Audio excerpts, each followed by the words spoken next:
It's day 4 of Project Obake. So I got the roll cage completed. You know, it's not perfect, but it's pretty close to perfect, and I'm happy with it. You know, so I'll get that mounted in the vehicle once I take care of all the other stuff. So today, what I'm going to do is going to be a lot of grinding and a lot of rust, you know, excavation. So I got most of it. I figured out where most of it is, but I'm going to go over it with the Porter cable refinisher or reformer, whatever the thing is called, and grind it all down. Not all of the vehicle, you know, because like some of the stuff is in decent shape, but wherever there's rust or bumpiness or anything like that, I'm gonna take care of that and get it down to clean metal. And then what I'll do is I'll cut out, you know, all the sharp and jagged edges into nice clean edges that I can weld to. Do something like this, you know, to try to make it a little bit more discreet. So yeah, that's what I'm doing today. I also want to take a look at this. So my dash, it was resprayed with, looks like rattle can white, flat white. So what I'm going to do is I'm going to try to figure out why they did that in the first place, you know, because I can see I was peeling it and I found a little bit of original color behind it, right? So you can see the Toyota color is a lot nicer looking. It's kind of like a,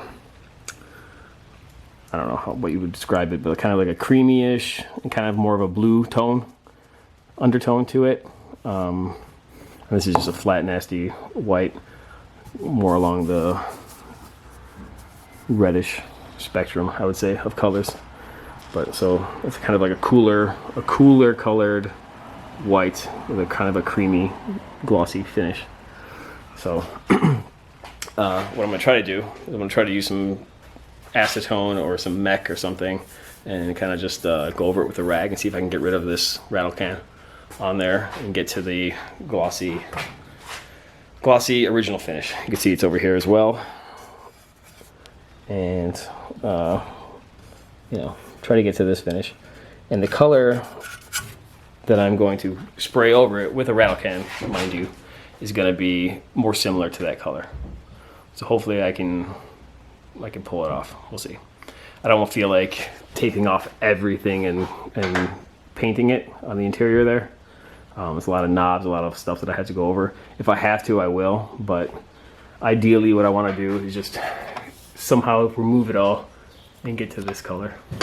You know, if the dash is a little bit off from the other rattle can, then that'll be okay if it's close, but if it looks bad, then I'm gonna have to go over everything with the rattle can.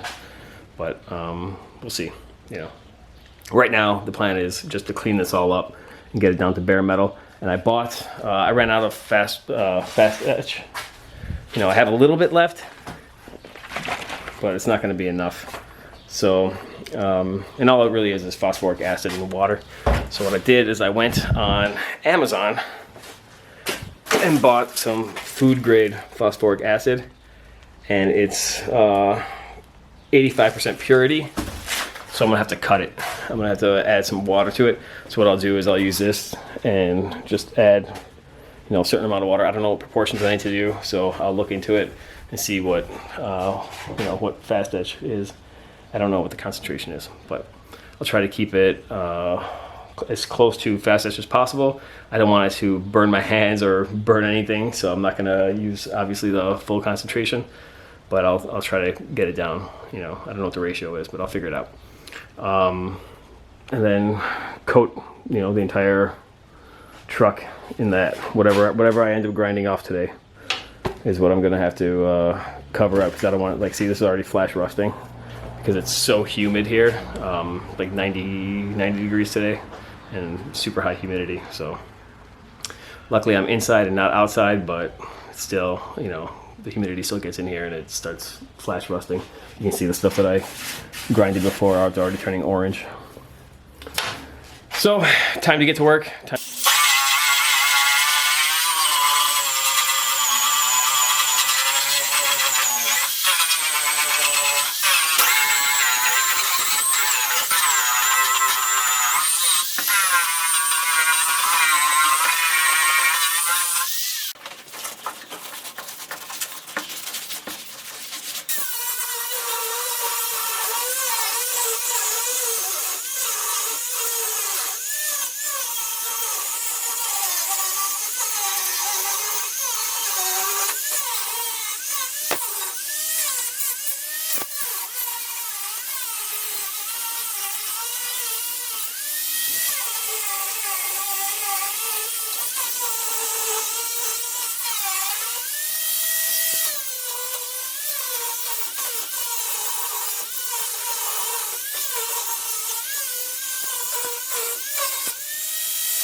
All right, so I'm curious to see how Mech Substitute here will get rid of the spray paint that they sprayed over the original paint job.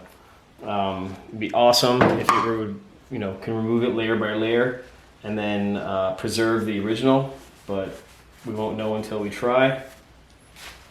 This stuff seems to be sticking on pretty well.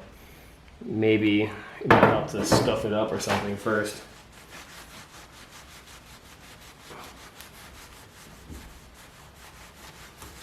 So it's flaking off in certain areas where it wasn't adhering right, but I don't know, it's not really taking it off. I don't know if I need to get something stronger. Like a straight up paint remover.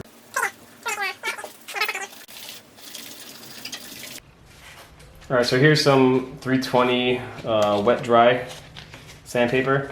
I got a little bit wet. Let's see if that. All right, so I'm not going to be able to get this paint off. I tried using abrasive pads. I tried using some sandpaper. It'll be a huge pain in the butt to try to get that off layer by layer, so I can get to the clean. To this color. And there's no way I'm going to waste my time doing that. All right, so what I'm going to have to end up doing. I even tried, like using Mech and other kind of thinners and stuff on there. It's not coming off. So this has been on here for quite a while. So what I'm going to do instead is just sand it down to clean edges, and then scuff it up a little bit, and then just spray it. When I spray the rest of the tub, I'll spray this as well. But the problem is I got to take all this crap off. Whatever I can't take off, I'm going to have to tape off. But I prefer to remove this stuff so I don't have overspray and stuff on here. It's not that this is in great shape, but these are actually pretty hard to find and in decent condition. This one's got some cracks in it. I don't know if I'm going to restore it. I don't think so. It'd be too much of a pain in the butt to try to restore, but we'll see, maybe, if it improves the price of the vehicle. But again, labor, time, materials, all this starts to add up. And I was trying to flip this initially. I bought the truck for $1,200. I could have just dismantled it and maybe got $1,200 worth of stuff off of it. Like that steering wheel. If you want to buy a steering wheel like that, they go for like $200 and up. I was looking on eBay. I saw some for like $1,200. So what I paid for the entire truck, I could just sell. That's not in the mint condition that one was. It was completely restored, and it also had that center pad in there. This one doesn't have it. So those center pads are really expensive too for the steering wheel. So I don't know if I want to buy one. Maybe I might, if I find one for cheap, I might buy one and add that on there just to make sure it looks more complete. But as it stands now, I don't know if I'm going to do that because materials, everything's adding up, right? So I think I got to look at the spreadsheet, but I think I'm in probably, I don't know, maybe $3,500 into the truck altogether now with the different stuff that I purchased. Right, so I bought a replacement top for it, and that thing was expensive. Granted, I used my rewards points to do it, but I'm still counting that, because I could have used those rewards points for something else. So it's not really out of my pocket. It's kind of free money, but it's not really free. Right, I used my card to get those points, and that's for a lot of the little things that I've been purchasing. The light that was missing, all these other things. So anyway, what I'm gonna have to do is I'm gonna have to end up painting this, removing all this stuff. I have to take this off. See, it's filled with cigarette butts and nastiness. I gotta clean that all out. Get rid of that. These little knobs, I'm not gonna mess with. I'll just. That's a cigarette. That's a lighter. That's not a knob. But these knobs, this one's not coming out. I don't know what this is for. Fresh pull for the vent maybe. These are all kind of crusty. Warm pull. That one's stuck. So, I'll work with that, and I'll probably just tape those off, and then give it a spray. That stereo, it looks like it's aftermarket. I have to look into it. It's a Kraco stereo. I never even heard of that. But, it might have been some cheap Radio Shack type stuff from the 80s. So I'll see how much that thing's worth. Maybe that's worth something. I doubt it. This glove box, I gotta take this glove box off. I gotta clean it out too, apparently. So there's a rat's nest in there, which is typically the case when cars get left outside. For some reason, rodents love glove boxes. I remember my brother had a 69 Camaro. This was sitting for years on a lot on the south side of Chicago, and it was just filled with rat crap everywhere. So this doesn't look as bad. I mean, there was stuff around the rest of the truck, but that one was like fresh rat crap. So he had to clean that whole thing out, gut everything. I have to clean that out too. But you know, I don't want to get any diseases or anything like that. I'll probably put a mask on and pull all that shit out of there. You know, the rats carry listeria and other kinds of parasites and stuff like that. I don't want to mess with that. So clean that out, and then get to work on my patches. So this thing's all, you know, pretty much ready to go. I'm going to continue grinding everything down and cleaning everything up. There's still some spots where you can see there's a kind of rust, you know, like rusty, crusty, flaky kind of rust. So I want to remove all that, the flaky stuff, and get to flat, clean metal. So I'll continue cutting, and I'm cutting things into, you know, easy shapes, right? So squares and stuff like that. Like this stuff needs to be cut straight and just have straight edges. That way it's easy to weld the patches to. So now what I'm going to do is I'm going to try to remove this old bumper. All right, so it's just a pipe that's been welded to here. So I'm going to cut these welds off and prepare it for the new bumper that I bought.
All right, I think that's centered in place.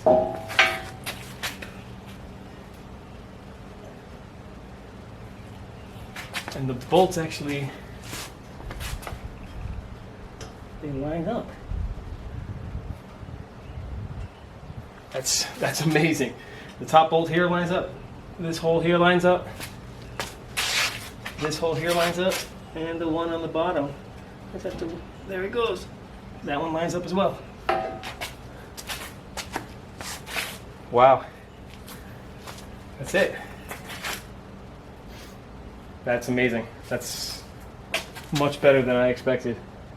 Zero work. The actual bolts line up, the holes line up. I may do 2, so maybe I might have to do some drilling. But in any case, it's very minimal work. That came out awesome. Look at that.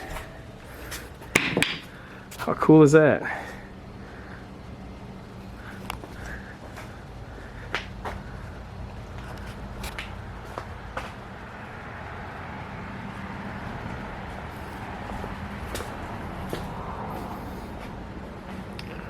Wow.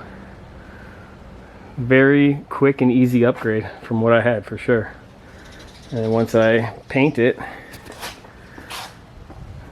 it's gonna look nice.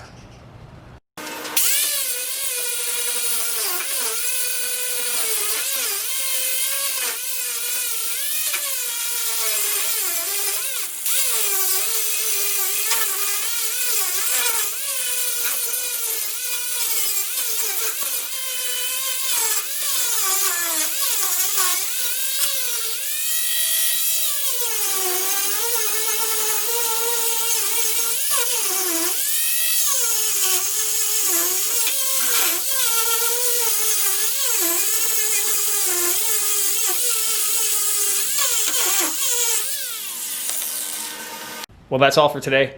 What I'm gonna do now is I'll probably have to go over everything with the Eastwood restorer and refinish everything, get it as much clean metal exposed as I still can.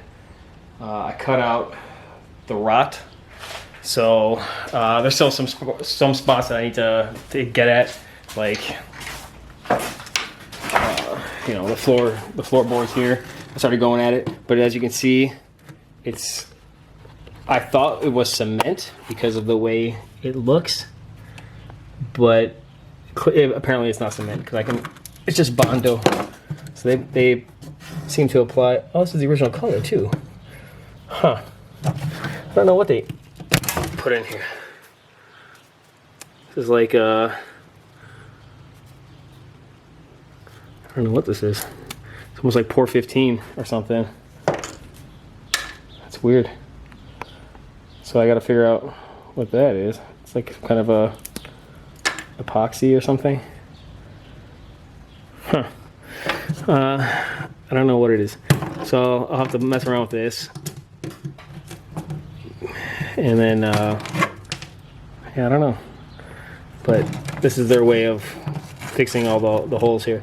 So what I'm gonna do is I'm gonna cut out to clean metal and then just weld a sheet on there, and I'll make it a little bit thicker. I gotta see what sizes I have, but I'll weld some sheet metal on there and fix that spot, because this is weird stuff, and I don't know, it's gonna be a pain in the butt to remove.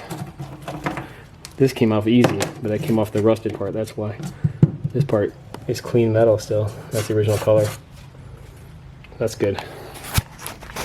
So I'll take care of that. But for the rest of the stuff, you know, I'll end up sanding it down a little bit more with the restorer, and then coat everything in fast etch and let that soak in. I'll probably put some shop towels with fast etch soaked on it and just have it sit there and do its magic, and you know, then it'll be good to go. I'll start welding all the patches on, and then I'm thinking about, well, I'm gonna monster line it for sure. I don't know how good that monster liner is anymore. I don't want to buy more if I don't have to, because like it's probably $100 worth of monster liner. Hopefully it's still good, but what I'll do is I'll finish this off and then put in the, you know, Bondo in the seams after I put my patches in, all that stuff. And then I gotta spray it with primer. And then I bought 2K primer.